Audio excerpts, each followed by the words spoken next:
Hello and welcome to episode 62 of the official EstablishTheRun.com podcast. My name is Adam Levitan. I'm one of the co-founders here at ETR. As always, I am joined by fellow co-founder Evan Silva, and the draft is now behind us. Evan, what's going on? What's up, man? Draft grades in the books, evaluated each team's draft, and now we can kind of come together and put together each team's offseason and just evaluate from a free agency standpoint, from a draft standpoint. There are going to be some transactions that trickle in the months of May and June. But for the most part, these teams' offseasons are in the books.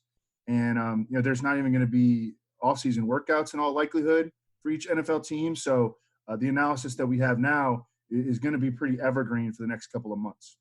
Yeah, and I'm huge on trying to figure out what teams are telling us by their transactions, by their draft picks, by where they allocated money, not by what they're telling us typically with their words. So I think the draft and free agency are just huge for understanding what's going to happen during the season. With that in mind, on today's show, we're going to go team by team through the NFC, giving our draft takeaways for each club, what we learned from each team's draft. We'll be back on the next episode with the AFC. And we're going to focus mostly on redraft here. For Dynasty Takes, be sure to listen to episode 61, which I did with Pat Kerrane. Check out all of Pat Kerrane's work on the site if you're interested in Dynasty. But we're mostly going to focus on redraft here and the 2020 season. So, Evan, let's get to it. And we'll start with the Arizona Cardinals. I think there was some speculation. Maybe it was wild, not sensible speculation that the Cardinals would target a wide receiver, maybe CeeDee Lamb, to reunite him with Kyler Murray. That didn't happen. So Arizona's top three wide receivers, I think, are locked with DeAndre Hopkins, Christian Kirk, and the corpse of Larry Fitzgerald. Maybe, I think the number 4 spot is interesting. I hope they give it to Andy Isabella, but that's something that we can watch. They did take a running back, but not until the 7th round. And I don't know what you thought of Eno Benjamin pre-draft, but Eno Benjamin slides all the way to the 7th round. Maybe one of the more surprising slides, at least to me, in terms of skill players. He's going to battle Chase Edmonds, it looks like. I don't think either of them are a real threat to Kenyon Drake, though. What do you think about what Arizona did in the draft and the Eno Benjamin pick? Yeah, Eno Benjamin, smaller back, 5'7", 209, ran 4.57, caught 77 passes over his final 2 seasons in college. And I think that, he's going to push Chase Edmonds for number 2 back duties. I think that Chase Edmonds has a clear leg up in that competition, though. Again, Eno Benjamin, an early 7th round pick, and he's just going to be competing to make the team.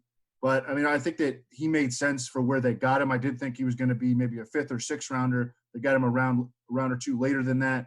And he's going to be probably the favorite for number 3 back duties, although they do still have is it TJ Logan or DJ Foster as like a special teamer at the back end of the roster. But number 1 back, Kenyon Drake, I think is in great position. He's going to be a top 12 fantasy RB entering the season, I believe. And Chase Edmonds is going to be a good like mid to late round pick as well. I think that there's room enough for Chase Edmonds to have a fairly decent standalone role. And then if something happens to Kenyon Drake, Chase Edmonds is in an incredible position in one of the league's best rushing attacks.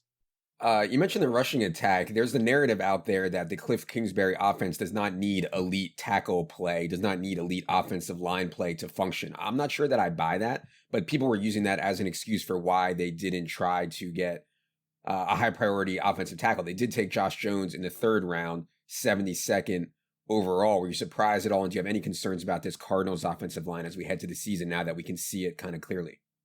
Well, as they were on the board at number 8, I thought that they should have gone for Jedrick Wills or Tristan Wirfs to fill that right tackle position. They trotted out Justin Murray at right tackle all last year, and he was absolutely miserable. He still, again, had one of the best rushing offenses in the league. So I do believe that there's some truth to the system and just the good running back play. Kenyon Drake truly was really, really good in the second half of the season. His 16-game pace was something like over 1,600 yards from scrimmage, 16 touchdowns. He's really, really good in the passing game as well. I do think that there's some truth to the system propping him up. But then when they came back and got Josh Jones, who was really, really good at the Senior Bowl. Had a long, decorated, lots of starts career at the University of Houston. Was considered by a lot of folks to be, a fringe first round prospect. They wind up getting him early in the third round.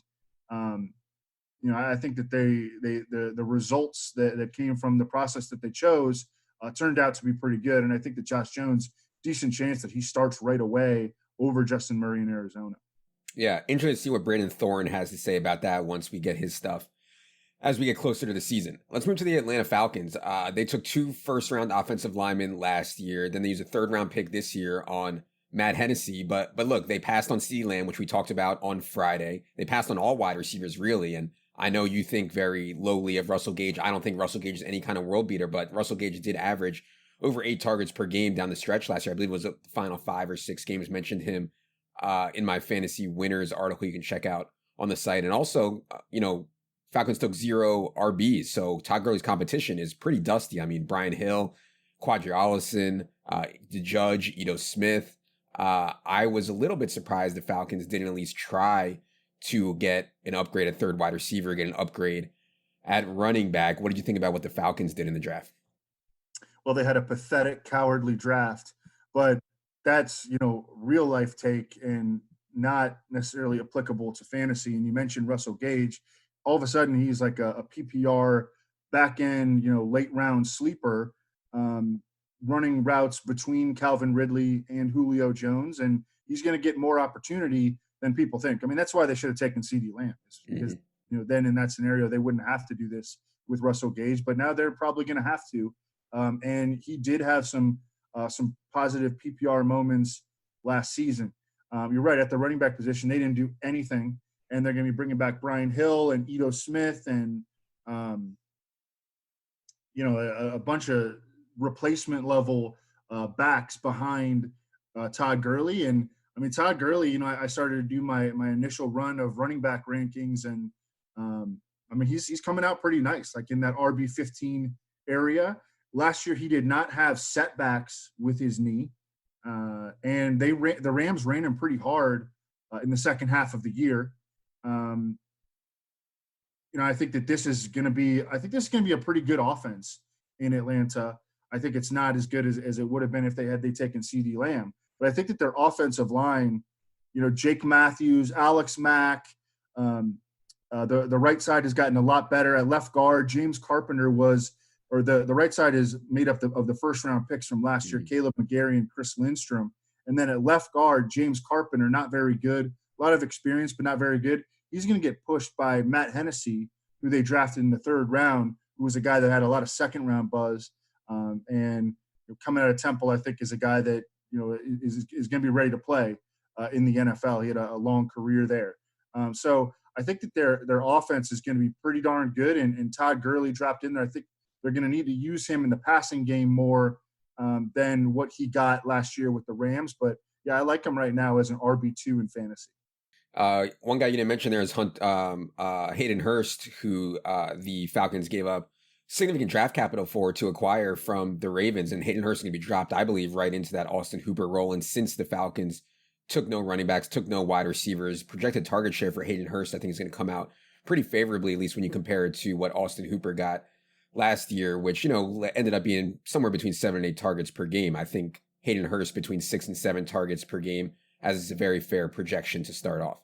Let's go to Carolina, and I'm not sure there's a lot to talk about here because they used all 7 of their draft picks on the defensive side of the ball, and I think it's sharp considering the state of their defense. I mean, Evan's been vocal about how bad he expects their defense to be. I'm curious, Evan, if you think using all 7 picks on defense is going to make a difference for them, and also I should note that there were some Curtis Samuel trade rumors during the draft. I don't know how much validity there was to them, but he was at least mentioned in trade rumors. But it sounds like he's going to go to the season with this group, with Robbie Anderson, with DJ Moore, with Christian McCaffrey, with Ian Thomas. So all 7 on defense for the Panthers. What do you think about what they did? Yeah, same as you. I mean, their defense is going to be flush with rookies. They moved on from James Bradbury, their top corner. Luke Kuechly, a middle linebacker, retired. And then their sack leader, Mario Addison, moved on to Buffalo. So I mean, they're just going to be trotting out a ton of rookies. These guys are going to play: Jeremy Chin, Yatura Gross Matos, Derek Brown, Troy Pride, Kenny Robinson, who was in the XFL. I mean, these guys are all going to play in year one. And I think their defense is going to be really bad, and they're going to be building for something in the future. You know, we've talked about it kind of ad nauseum at this point, but their defense is going to be bad. They have incredibly explosive weaponry on the offensive side of the ball. And I think that their offense is going to be underrated. And underrated means, like, last year I did an article on team stacks, and, you know, among like on teams where that were undervalued, I thought, entering the season. And, you know, the Ravens were one, and the Buccaneers were another one. I think that the Panthers could be another one here. I think that, you know, the belief level in Teddy Bridgewater is not real strong right now, but that doesn't mean that he's a player that can't be elevated by extremely explosive weaponry. And DJ Moore is already one of the best young ascending receivers in football. Curtis Samuel, I think, he's gotten better every year. He didn't exactly meet our expectations from a box score standpoint last year, but he's been getting better every year. And Robbie Anderson is at worst an elite role player. And Christian McCaffrey, obviously a stud in the passing game. And Ian Thomas, I think, has lots and lots of upside. So, you know, if you kind of equate Teddy Bridgewater to being an Andy Dalton style of player, and you go back and look at how Andy Dalton performed when AJ Green was healthy, and they had Mohamed Sanu, and they had Marvin Jones, and Tyler Eifert was semi-healthy. You know, I don't see any reason to believe that Teddy Bridgewater can't be elevated like that by his teammates. Yeah, and not just elevated by his teammates, but elevated by game environment. I mean, I feel like I'm always talking about this, but God, I mean, like when you get game environments like what the Bucks got into, and where, you know, it creates such a high ceiling for the players when they're going back and forth and they're throwing pick sixes, and you're in catch up mode, and your defense is giving up 30 points a game. All that stuff is so good, regardless of who your quarterback is. All right, let's go to the Chicago Bears. I know you like Cole Kmet somewhat as a prospect. I'm not sure that was the biggest need for the Bears. They didn't take an offensive lineman until the 7th round, which I thought there was a need for them to improve the offensive line. But, you know, Cole Kmet can play, and Nick Foles, assuming he wins the job, has tendencies throwing to tight ends. I don't know, man. I don't have much of an impact here. What do you think about what the Bears did? Almost no fantasy impact from the draft. Cole Kmet, I mean, I think he's a solid prospect. I think that he was, for the most part, drafted generally where he belonged to go. But, I mean, first of all, rookie tight ends have a horrible track record, as we all know. And like a great season for them is like 500 yards as a rookie.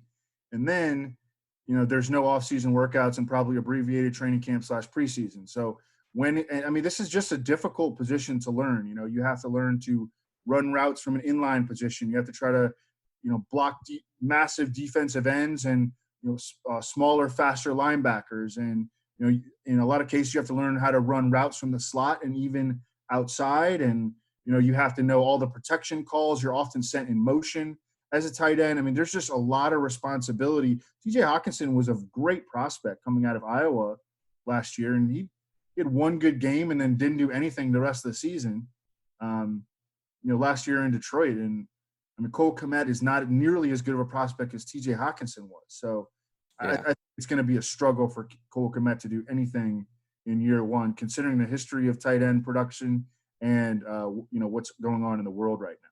One guy we haven't talked about on the Bears at all this offseason, I don't think, is Anthony Miller. And I called him a winner in my article because, I mean, they only added Darnell Mooney in the 5th round. And I thought maybe they would add wide receivers in free agency. Then I thought maybe they'd use a high pick on a wide receiver. Didn't do it. And Anthony Miller had 2, really productive games last year down the stretch. I believe one was on Thanksgiving, actually, for the Bears. I'm kind of optimistic that he can be one of the late round flyers that I like. I'm curious what you think about Anthony Miller. Yeah, and I mean, look at what's their 3rd receiver situation right now. Yeah. I mean, is it Cordero Patterson? I mean, it's Javon like Wims, team preseason Javon Wims.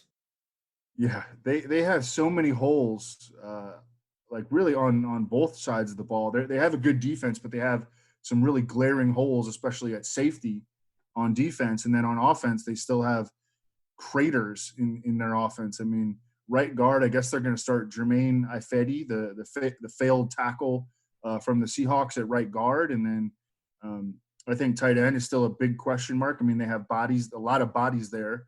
I don't know there, and then number 3 receiver is just completely non-existent. So yeah, it should be an every down role for Anthony Miller, which I think is at least moderately exciting. Let's go to Dallas, who, I mean, the football community, yourself included, I mean, universally praised Dallas's draft as like the best draft, one of the best drafts. Went for value across the board, ignored positions, I think, for the most part. Although you could argue they did have a need at number 3 wide receiver. So, and we've talked about the contract situation plenty for Amari Cooper and Michael Gallup. So I love the CeeDee Lamb pick a lot. You can listen to me and Pat talk about that for a while on the Dynasty one. They also, maybe they drafted for need a little bit, 4th round. Supposedly Mike McCarthy really likes this Travis Frederick replacement possibility in Tyler Biadasz. I'm not sure if I'm saying that right, but Biadasz. Okay. So yeah, you know, obviously the big question on the offensive line was center. So they at least tried to address that with a guy that Mike McCarthy allegedly likes. But yeah, I mean, there were so many targets missing from Randall Cobb and Jason Witten leaving. So I didn't put Michael Gallup on my losers list. I didn't put Amari Cooper on my losers list just because I think that people don't realize how many targets Randall Cobb and Jason Witten can see. And I think CeeDee Lamb can step into those and leave Michael Gallup and Amari Cooper's target share alone. So how do you see outlooks for Gallup and Amari now and Jarwin, and what do you think about the offensive line now that they have this guy who maybe can replace Travis Frederick? I just think it's going to be an awesome offense. I think it's going to be, you know, maybe the best offense in the league. I mean, Kansas City is tough to topple, but I mean, I think it's going to be right up there. You know, I think Dak Prescott needs to be the clear quarterback 3 behind Mahomes and Jackson right now. And then I just think there's going to be a lot of scoring opportunities. And Blake Jarwin is an excellent sleeper. He was 6th among tight ends in yards per target at a 36 this past year. You know, we have to make sure that he earns like an every down role. That'll be something. Hopefully we get, you know, at least 2 preseason games, and we could look at the preseason games and see who's running with the ones, and making sure that Blake Jarwin is, you know, has earned like pretty close to a full-time role, because he's not a very good blocker. And we want him on the field even for early downs if we can get it. But I think that they're going to score a lot of points, and you know, if they have injury problems at receiver, like, you know, they're not going to. Well, entering the draft, there was talk of Tony Pollard like taking over as their slot receiver. Mm-hmm.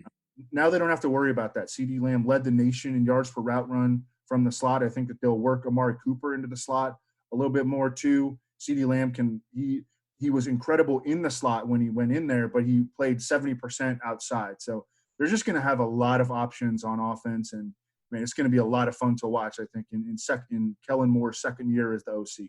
Yeah, Dallas quietly led the entire NFL in yards per play last year, and they were in some inconsistent games. I remember some like really bad offensive performances against, I think it was the Patriots and maybe one other game, but man, and also I mentioned I went on your buddy Ross Tucker's podcast the other day, asked me for a long shot MVP pick, and at the time I think you could get Dak Prescott 20-1 on MGM. I think that line is probably cratering down now, but yeah, I mean, Dak definitely is in play for MVP in my opinion.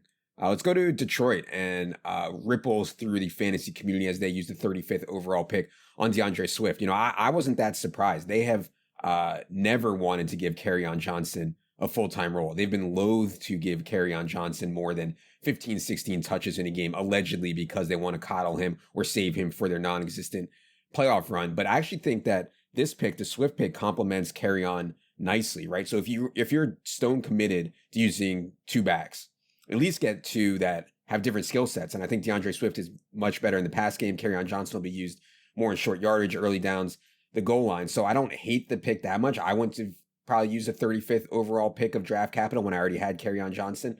But if you're going to do it, at least you have guys who have different skill sets. How do you think this plays out in year 1 between Kerryon and DeAndre Swift? Yeah, this is going to be one of the big things that we're, you know, monitoring and talking about all the time, I think, you know, and Kerryon's good, but Kerryon has not been able to stay healthy. He's had a lot of trouble with his knees in particular. You know, just thinking about it strictly from a fantasy standpoint, I thought it was a irresponsible pick from a real life standpoint, but from a fantasy standpoint. I think that DeAndre Swift, where he was drafted, is more complete skill set. He should be the running back that leads the Lions in touches this year. But I definitely think that Kerryon Johnson is going to be involved just as the sort of 1B to DeAndre Swift's 1A. But no question, I mean, this is going to be something that we're talking about throughout the offseason, and entering week one. All right, let's go to Green Bay, which was like a national mockery of a draft. Like, I mean, everybody is just piling on the Packers for their draft. Worst draft in NFL history. I mean, what an embarrassment! Like, just so embarrassing. I don't ever kill teams for taking quarterbacks, right? Like, I'm not killing the Eagles for taking Jalen Hurts. Like, I would never kill teams. It's just such an important position that I don't mind just like taking them over and over again. That said, they're so desperate for weapons. So to use the first round pick on Jordan Love, second round pick on like a 2-down Derrick Henry wannabe in AJ Dillon when you already have Aaron Jones, who's underutilized, and Jamal Williams, and then in round 3 to take like a fullback type, and then you're putting huge roles onto Alan Lazard and Jay Sternberger, who I mentioned in my winners article. I mean, you're going to be asking a ton out of Alan Lazard and Jay Sternberger unless I'm missing something. So is there any defense for this draft? And, is there any way that Aaron Rodgers, who was, I believe, like 13th, 14th in fantasy points per game among quarterbacks last year, can have an explosive season with this kind of weaponry? No good explanation. If you look at the teams that they jumped in the draft, this is so stupid.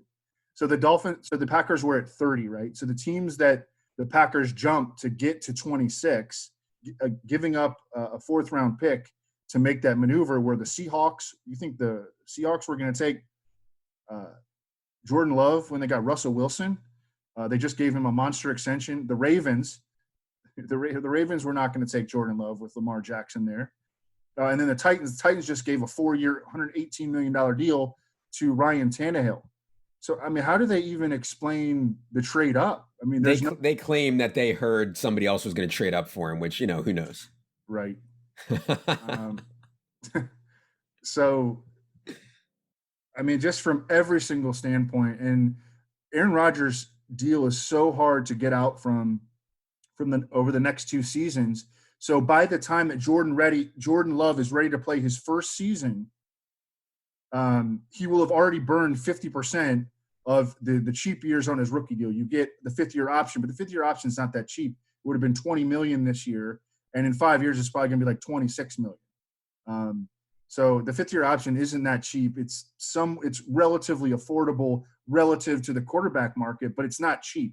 So they have 4 cheap years, and they will have, in all likelihood, burned 2 of those by the time Jordan Love is ready to play his first season. And then they have to make a decision about his 5th-year option with only 1 season of work under his belt. I mean, it was an egregious decision by the Packers. And their entire draft was just, I mean, they had like 9 or 10 draft picks, didn't take a single wide receiver in one of the best wide receiver classes of all time. And, now they're going to try to prop up like Equanimeous St. Brown. And look, these guys are going to have opportunity. We're going to be discussing these guys big time. Like Equanimeous St. Brown was going so late in these dynasty startup drafts that I was doing before the draft. I mean, and he wound up being a great pick. And Alan Lazard, another guy, Karane's been beating the drum for Alan Lazard to be kind of like an under the radar guy for months now. And I think that MVS will get another opportunity. Jake Kumerow, like these guys are going to get opportunities to earn significant snaps. I think that Equanimeous St. Brown might have the biggest ceiling out of all of them. The narrative that I'm interested in is that the Packers, seeing Aaron Rodgers decline, are going to change and go even more lean into a play defense, run the ball. And that's kind of what they told us with their offseason moves. I mean, the only wide receiver they signed was Devin Funchess, who to like a $2 million deal. They drafted AJ Dillon in the 2nd round. They took a fullback, a blocker in the 3rd round. Do you buy this, that they're going to try to be like 3 yards in a cloud of dust offense? And is Aaron Rodgers going to take that? Yeah. I mean, I think that they were kind of trying to transition to that last year. And I think that they didn't fully incorporate it, but I think that they're going to fully implement it this year. And That's exactly why you saw them take the big banger back with, no passing game experience in AJ Dillon. And I mean, they're comparing Josiah Deguara, who they took in the top 100, one of their three.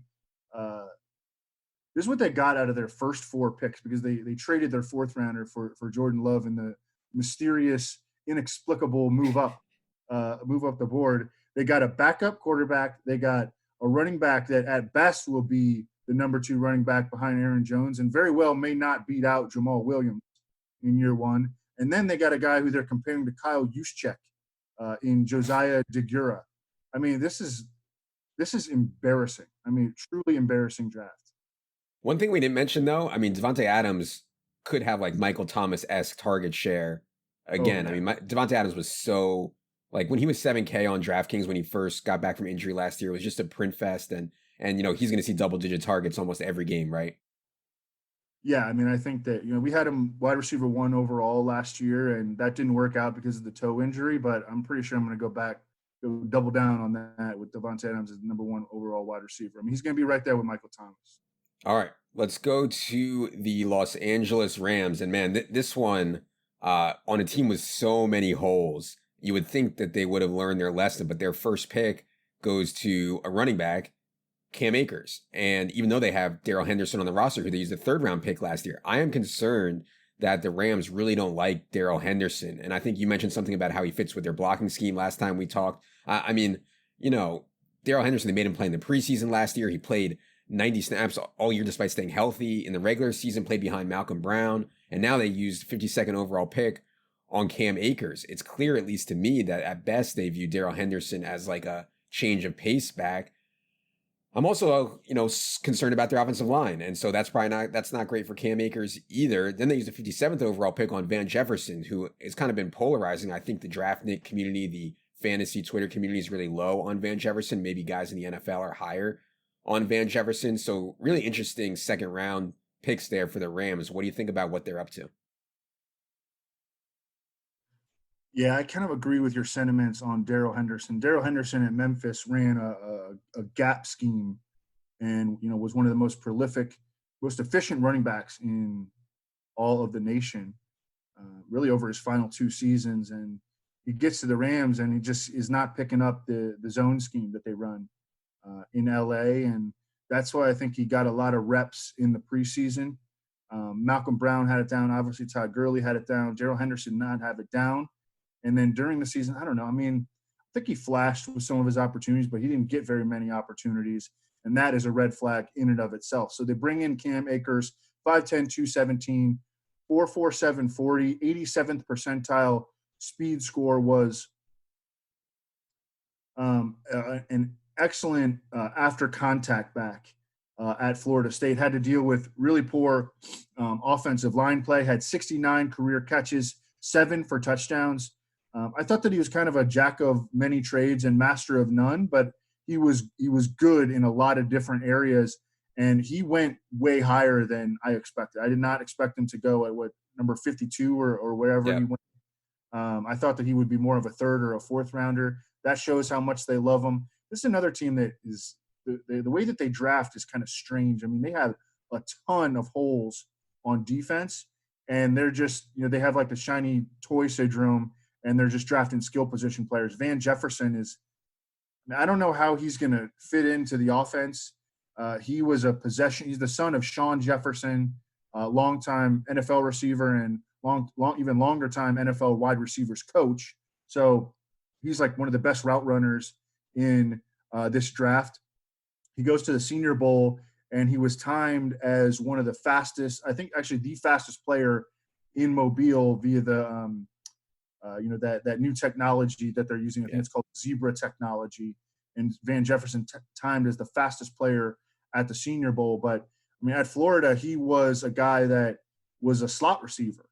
And so that's really redundant with Cooper Kupp. Where's he going to fit in? Is he going to play ahead of Robert Woods? Is he going to play ahead of Josh Reynolds, who has, multiple years of experience in the Sean McVay offense? I'm not sure, but I was surprised that they went with skill position players with each of their first 2 picks. Of course, they don't have the last first-round pick that the Rams made was Jared Goff during the Jeff Fisher regime. I thought that Bryson Hopkins was another interesting pick.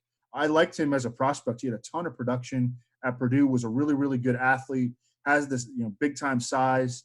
But he's going to be the number 3 tight end behind Gerald Everett and Tyler Higbee. So, they're probably not going to get very much year one production out of him. But Cam Akers is in a position where I think he's going to get a lot of work right away. I would consider him the favorite to start over Darrell Henderson. I think certainly Cam Akers is going to be higher than Darrell Henderson in my redraft rankings. Oh, yeah. Definitely think Cam Akers heavy favorite. I was surprised they didn't take an offensive lineman until the 7th round. I mean, it's just so blatant that they needed offensive line help, but we'll see how that goes.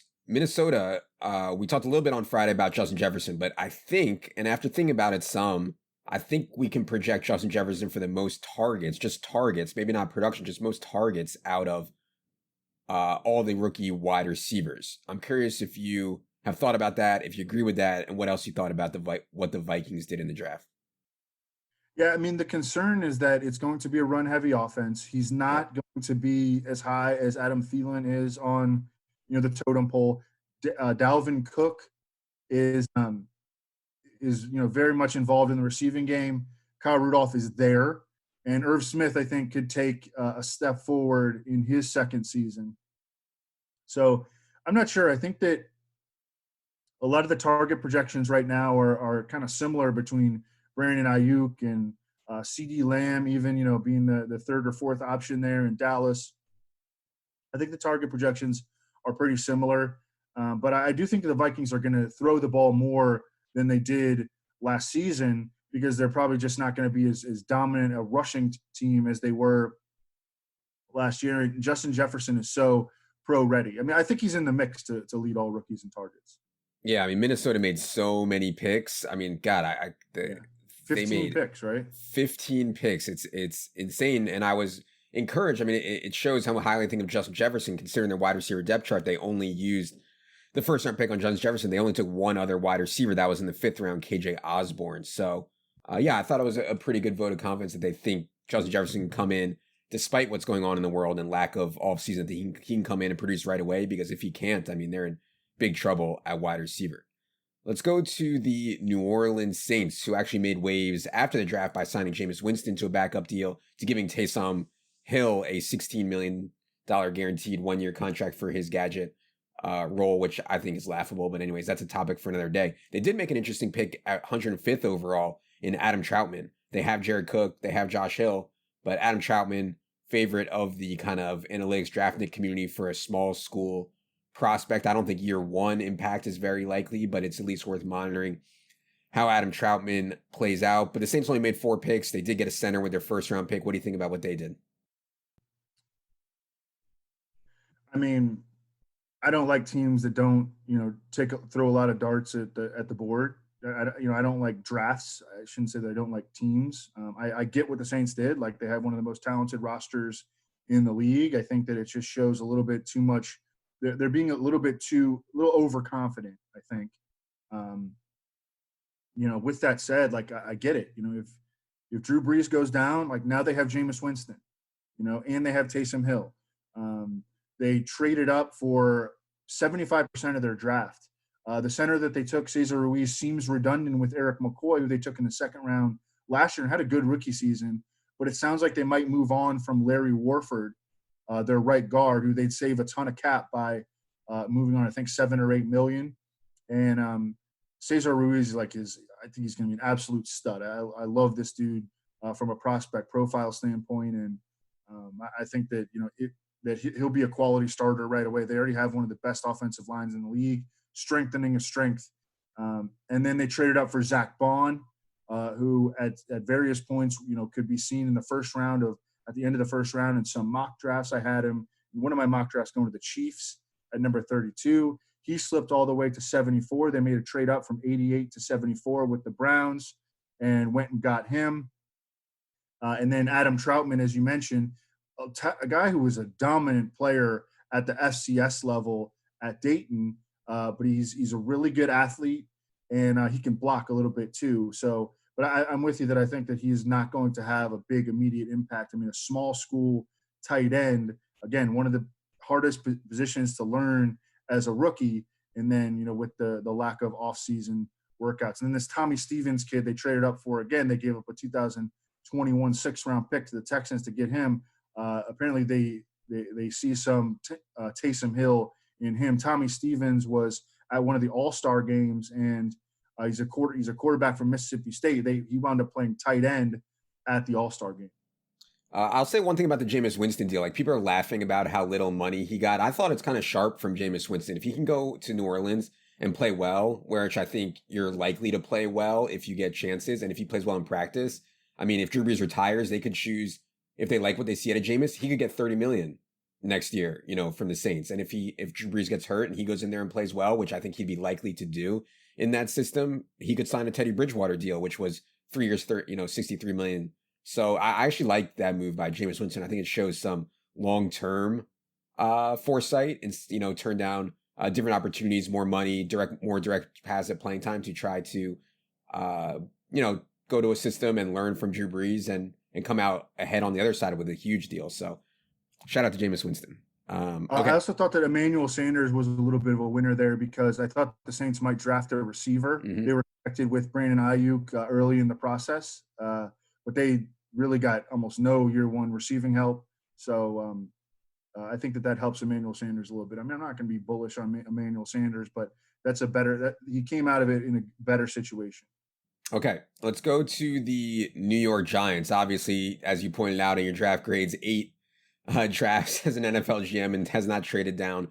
One, says Dave Gettleman, stuck at number 4 and took Andrew Thomas, which was, we talked about in the props thing, which was, I don't think, we're not offensive line evaluators or whatever, but some people had him as the best offensive lineman available. There was certainly a pack that you could have argued all was in one tier, but nevertheless, I mean, they didn't do much in this draft that I think we have to talk about from a fantasy perspective. I just like what they have going forward in general on offense. I mean, I think Daniel Jones from a fantasy perspective can have a really big year. We've talked about that already, and just getting all their backs, Saquon plus wide receivers plus the Evan Ingram trade rumors didn't materialize, which I never kind of bought in the first place. I mean, they should have a loaded offense.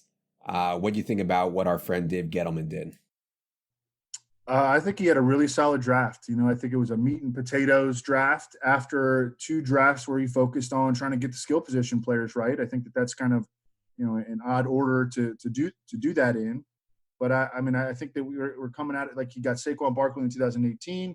He got Danny Dimes and Darius Slayton in last year's draft, and then this year, took 2 offensive linemen in the top 100, 3 offensive linemen in the top 150. I love the Andrew Thomas pick. A lot of people were saying Isaiah Simmons there. I think Andrew Thomas was a much, much better pick. I think he starts probably at right tackle in year 1, replaces Nate Solder in year 2, and by that time, Matt Peart out of UConn, who they took at number 99 overall, should be ready to take over at right tackle. So then you have your bookend tackles in place by 2021. I think it's good news for Danny Dimes, and it's good news for just our general take that we're going to like the Giants' offense as a post or like a rebound offense or kind of like a buy low offense in 2020. With the lone obstacle remaining being Jason Garrett's play caller. Yep. And we're losing even more, every down or even leaders of committees with this draft, which we'll talk about in terms of running backs. Saquon is going to be among the projected running back leaders in snaps for sure. They didn't take a single running back in the draft. Okay, let's go to the Eagles, one of the more controversial drafts. People here in Philadelphia are up in arms because they passed on Justin Jefferson and they took Jalen Reagor. They didn't trade up for CeeDee Lamb. They took Jalen Hurts. They think, he's the next Taysom or whatever. I will say a big winner, I thought, was they did not take a single running back. And so there were rumors that they liked running backs, that they would take them, but they came out of the draft with no running backs. I mean, Miles Sanders and Boston Scott are on top of this depth chart firmly now. And so whereas Doug Peterson has always kind of been linked to committees and used committees a ton, he's just not going to have that option.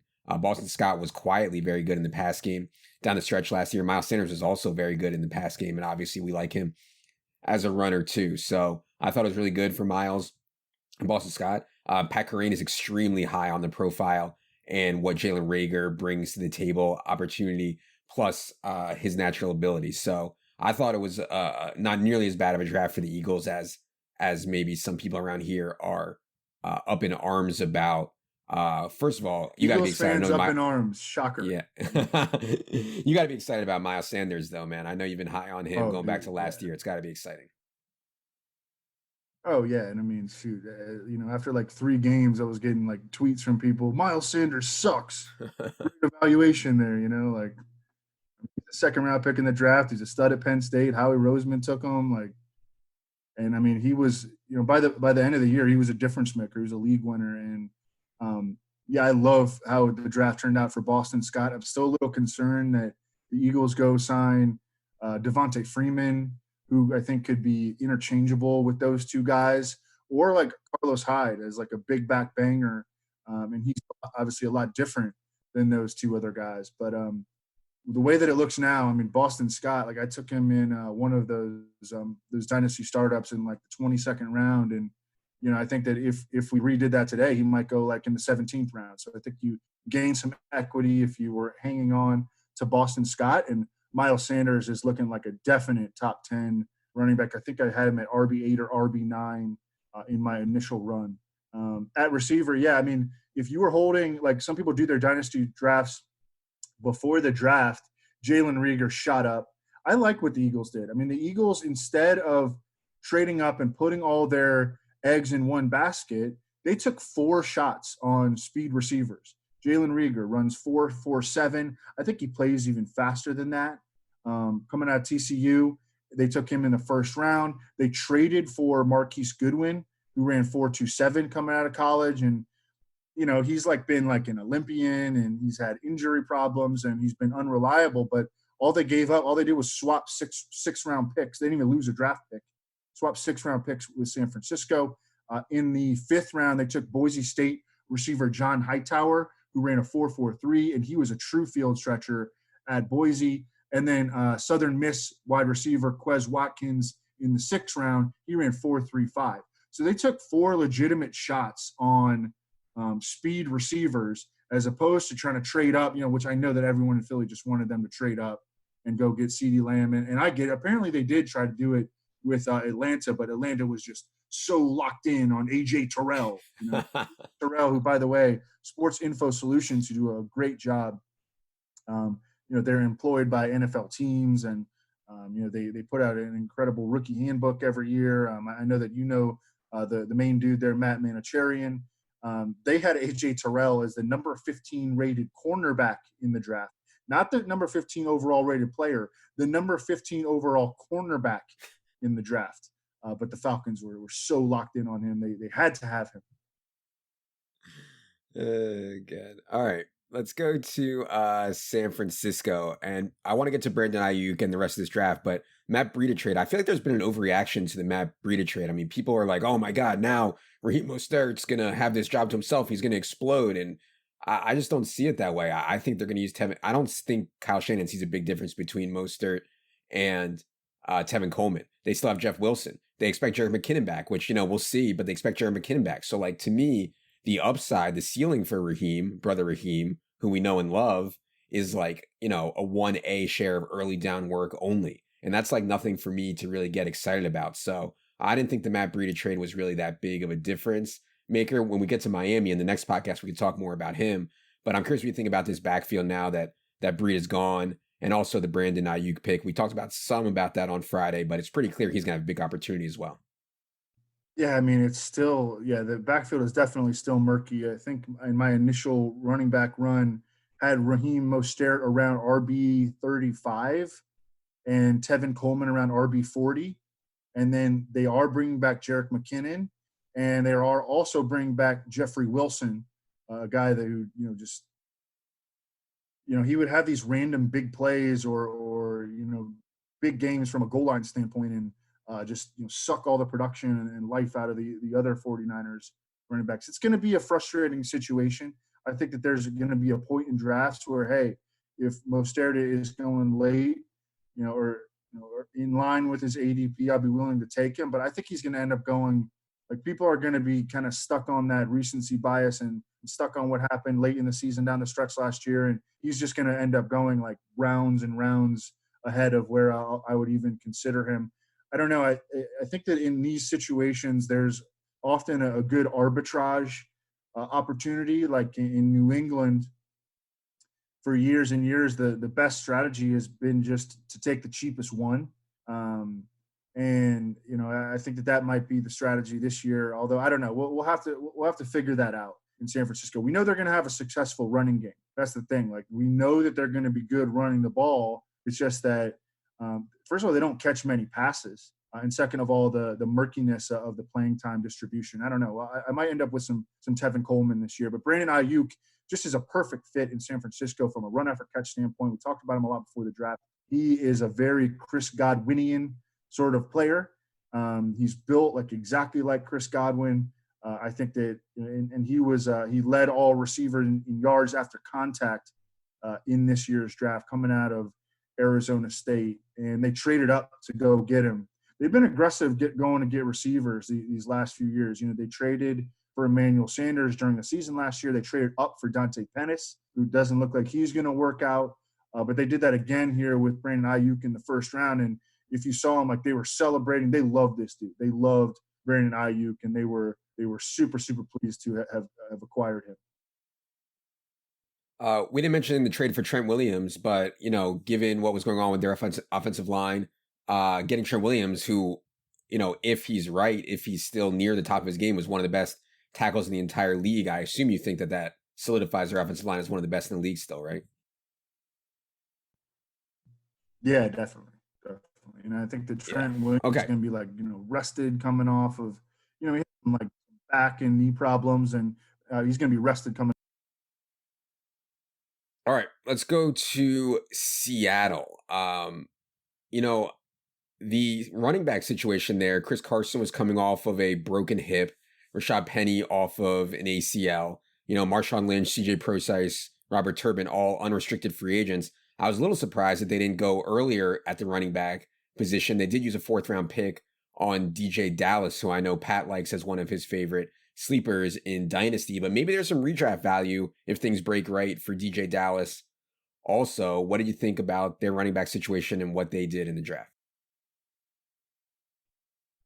Yeah, I mean, I think they took the 4th-round flyer on DJ Dallas, but I think that Chris Carson right now is really safely atop the depth chart. I think that he is a player that is maybe a little bit more injury propense just because of his size. It takes a lot of big hits. He's had injury problems in the pros, so I think that looking beyond him on the depth chart is a way to be a forward thinker when it comes to trying to figure out the depth chart behind him. But I think that. And Rashad Penny, apparently his ACL tear was not just an ACL tear. Like he tore other things, other ligaments in the knee. So, and we're not going to probably have answers on his health for a long time. So I think that it does make sense to have DJ Dallas as a sleeper. Yeah. Let's go to Tampa Bay, where we have one of the more controversial already picks for fantasy, at least in the entire draft. I think what Bruce Arians has been telling us all offseason is that he wants a running back who can play all 3 downs. He wants an upgrade on Dare Ogunbowale on pass downs. And I understand that. I think Ronald Jones as a runner is fine. They have major concerns about Ronald Jones on pass downs for his protection. And obviously, if you can't protect, you're not going to play with Tom Brady. So they go ahead and get Keyshawn Vaughn, who I know you talked about on the podcast we did before as someone you really liked. I'm curious how you think this plays out, because I kind of think that Keyshawn Vaughn will maybe steal a few early down reps from Ronald Jones, but his main role will be on pass downs, and Ronald Jones is still going to have a role on early downs. So what do you think about the running back situation in Tampa as we come out of the draft? They traded up for Keyshawn Vaughn, if I'm not mistaken. No, they did not trade up for Keyshawn Vaughn. But either way, they took him in the middle of the 3rd round, number 76 overall.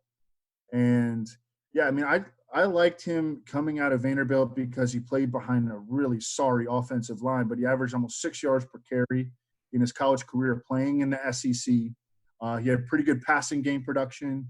and he had pretty good size and pretty good speed. 214 pounds, 4.51, and again he was used quite a bit in the passing game, and that's he just has he's kind of not necessarily great at any one thing, but he's good at everything. Ronald Jones is all he's good at really is like sticking his foot in the ground and getting upfield, and he's like a track player, or a track athlete. He's not good at almost anything except for sticking his foot in the ground and getting upfield. And Keyshawn Vaughn is good at like pretty much everything. And I think that Tom Brady is going to appreciate that, but are they going to have enough time to form a bond? I think that actually Dare Ogunbowale, because he's proven in the system, because he has proven that he can pass block, is really kind of interesting as a super, super late round, maybe deep league, dynasty league stash, because I wouldn't entirely rule out him becoming like a James White sort of player in Tampa Bay. They both went to Wisconsin. They have similar skill sets, and I think that that Dare Ogunbowale has more opportunity than initially meets the eye. But I mean, at the end of the day, I think that Keyshawn Vaughn is the most talented member of the backfield and should end up leading the backfield in touches this season. They also took Tristan Wirfs 13th overall, which I think helps, and then 151st overall, Tyler Johnson. There's been a lot of sleeper talk about Scotty Miller, about some of the other kind of late round prospects they have. Tyler Johnson was incredibly productive in college, slips all the way to 151st overall, but I think he at least has a chance, although in this offense, I don't think it's going to be nearly as wild and explosive as it was last year with Jameis, just because of game environment. But yeah, do you think Tyler Johnson wins the number 3 role, and do you think there'll be any value behind Mike Evans and Chris Godwin among wide receivers this year? It's tough to say on Tyler Johnson. I mean, at the end of the day, he's still a 5th round pick. I mean, I really liked him. He reminded me a lot of Miles Austin. Really good on slants, really good over the middle of the field. I think would fit best in the slot. But Chris Godwin, I think, needs to stay in the slot. So, and then Scotty Miller be like the John Brown, perimeter burner. All right, last team we're going to do today is the Washington Redskins, and I've seen projections all over the place for Antonio Gibson. Antonio Gibson, small sample in college, extremely intriguing kind of sleeper athlete. Antonio Gibson went 66th overall. I've seen people say that they think he'll lead the entire backfield in touches this year, which would surprise me. But how do you think the Redskins are going to use Antonio Gibson, and will he be effective? I mean, it makes no sense to use him at running back when you already have Darius Geis and Adrian Peterson and Bryce Love and Peyton Barber. I mean, they have like so many dudes there in the backfield, and don't have a lot of receiver talent outside of Terry McLaurin and maybe Steven Sims and maybe Kelvin Harmon. So I think that Antonio Gibson primarily is a route runner and not a bulker for a team that has – I mean, he seemed like a guy that should have been drafted by a team that is definitely going to be competitive, and he's kind of like the cherry on top to the offense. But, I mean, the Washington, drafted him like he's going to be a core player, and he had 77 college touches. He was a weird pick for them. Yeah. I did like one pick that they made, player Antonio Gandy Golden, a kind of small school sleeper out of Liberty who tested really well at the combine, had plenty of production at Liberty. He went 142nd overall, at least somebody to monitor, but I don't think year one impact there whatsoever. All right. That's going to do it for the NFC version of the Team by Team Draft Fallout podcast. Thank you all for listening. Be sure to check us out on YouTube. Follow Evan at Evan Silva on Twitter. Follow me at Adam Levitan on Twitter. And really, more importantly, follow at Establish the Run on Twitter, where we're tweeting out all the information and content that we're putting up constantly. So we'll be back next time for the AFC version. For producer Luke, for Evan, I am Adam. Good luck, everybody.